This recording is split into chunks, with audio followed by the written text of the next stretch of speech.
大家好，好，我哋第7次嚟呢度，大家加油！香港人，香港人，由2月啊，去到而家11月，我哋無論係我哋經過有聽證會，抑或喺我嗰期係通過嘅反對超級領事館嘅動議，我哋好多人不斷努力喺唔同層面，我哋引起咗好多嘅媒體去關注，我哋令到政府唔能夠可以好輕鬆輕描淡寫咁樣就通過。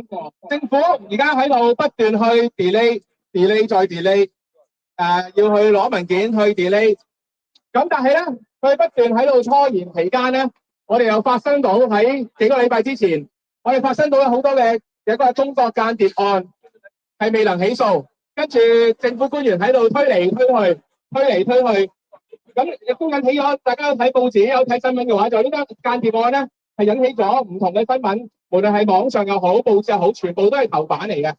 咁我諗喺而家呢個中國間諜案嘅陰霾之下，其實政府咧更加難以輕鬆去對待呢個間諜中心。咁所以我哋喺度咁樣拖下咧，我哋又引到去中共又再犯錯。中共點犯錯咧？中共之前咧喺間諜案嘅期間，個幾禮拜之前咧，佢哋喺度話，如果英國政府一定要通過，要批准。如果唔批准嘅話，佢哋會報復英國，會有後果。咁大家都知道，喺一個民主國家，其實中共咁樣去威嚇英國咧，其實政府點樣諗都好咧，都係更加難去批准呢個超級大使館嘅。因為英國人係唔接受呢啲威嚇嘅，大家係咪啊？我哋香港人係的確喺呢件事上，我哋盡我哋所能，的確係發揮到作用。And rise until we become lions. I will do whatever I can to stop the super embassy. And I hope the British people, we will side by side, hand in hand, to defend our dignity, our values, and our freedom. And let the torch of liberty once again shine through the darkness of dictatorship. Thank you. Fight for freedom. Fight for freedom. No to China embassy. Go for Hong Kong. Go for Hong Kong. Go for Hong Kong. 香港人，香港人，多謝大家。消滅中共，推步習近平。消滅中共，推步習近平。唔該，我想用廣東話再講一次。大家好，我係嚟自德國嘅 Amy。好多謝大家俾歐洲香港人聯盟有呢一個機會喺呢度同表示大家我哋對你哋嘅支持。其實我哋喺歐洲嘅香港人好多都非常之關注超級大使館呢件事，因為我哋喺歐洲都好似你哋喺讀英國咁，有跨境鎮壓，有被中共滲透，而且好多歐洲嘅政府亦都唔肯或者唔敢同中共企硬，所以今日喺英國可以發生嘅事，聽日亦都可以喺歐洲發生。如果超級大使館真係成事嘅話，中共係可以用佢作為基地，繼續鎮壓我哋喺歐洲嘅香港人。所以你哋喺呢度嘅抗爭，其實係幫緊我哋嘅。所以我哋係好想同你哋講，無論你係香港人、葡國人、維吾爾人、台灣人、嚟自中國嘅異見人士、烏克蘭人、Tower Hamlet 嘅街坊，你哋呢度嘅每一位，我哋想同你講，我哋同你同一陣線，並肩作戰。多謝各位。Thanks, Amy. And the last speaker will be Prablo, who is a Ukrainian activist.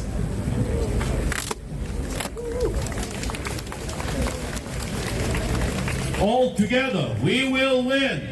All together, we will win. All together, we will win. All together, we will win. Good evening, my friends. Today I would like to tell you a little story that I myself learned just a short while ago. It's the story of those who support the CCP and think that they will gain something long-term by helping the Chinese Communist Party. It is the story of the people who live around the Lake Baikal in Russia. You see, the CCP has long claimed their right over the Russian areas near China. And now they are industrializing this area, but not in the good way of the word. They are using the resource of the area, taking the coal, polluting it to no end, ruining the lives of the people, and making them foreigners in their own land. There was a documentary that was obviously banned in Russia, where the locals were asking a very simple question. Why is Russia fighting Ukraine as China is taking over Russia in the east? Which is a fair question to ask. They're fighting a nation that did nothing wrong to them as China is taking over, without a fight, mind you. There were protests, you see, protests against this sort of industrialization, but in the detriment of the locals. You know what happened to the people who went there? The men were sent to the war against Ukraine, against their will. The women were forced to leave and threatened by force. Now this, my friends, this is an important message for everybody in this world, to see that there can be no alliances and no treaties with the CCP that they will respect and you will gain something with. You will gain nothing by allowing the CCP, by building their mega embassy here at the Royal Mint Court. You will lose everything by enabling the CCP to get a foothold here in central London, to get a castle here in central London, and be able to wage whatever operations they want to wage. You name it. Kidnappings, intelligence gathering, and all kinds of other crimes. I mentioned many times before in the past, my friends, about how North Korea uses their embassies all over the world to sell drugs, to gather intelligence, to spread disinformation. Now North Korea is, in the grand scheme of things, an insignificant regime, being kept alive by China and Russia. If the CCP is allowed this place to wage their operations from here, the damage they can do is far greater than any damage North Korea can do. And keep this in mind above all, my friends. The Russo-Ukrainian war is a test drive for the future invasion of Taiwan. The CCP has spoken many times about this. They have said many times that they will have their version of the One China policy. And if the United Kingdom does not stand in the way of the CCP,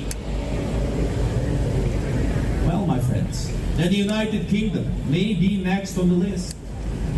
We remember what happened to the people of Hong Kong when the CCP decided to take their rights away. We know what happens when the CCP gets it their way. And we know what has to be done to destroy the attack dog of the Chinese Communist Party, Russia, and to prevent the CCP from expanding any further, to liberate the people who they are oppressing right now. That should be the objective of every country in the free world. Not this idea of diplomacy, of trading with China, of letting China have their way. No, my friends. There needs to be a clear line, and we must be the ones to trace it.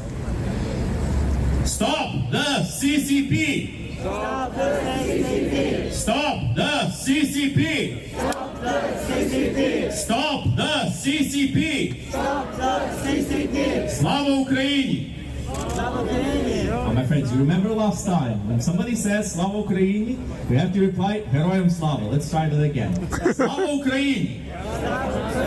Heroyam Slava! Heroям слава! Now when I say Slava Ukraini, you say Heroyam Slava. Slava Ukraini! Heroям слава! Yeah, thank you very much, my friends. Thank you very much. Have a great day. Thank you.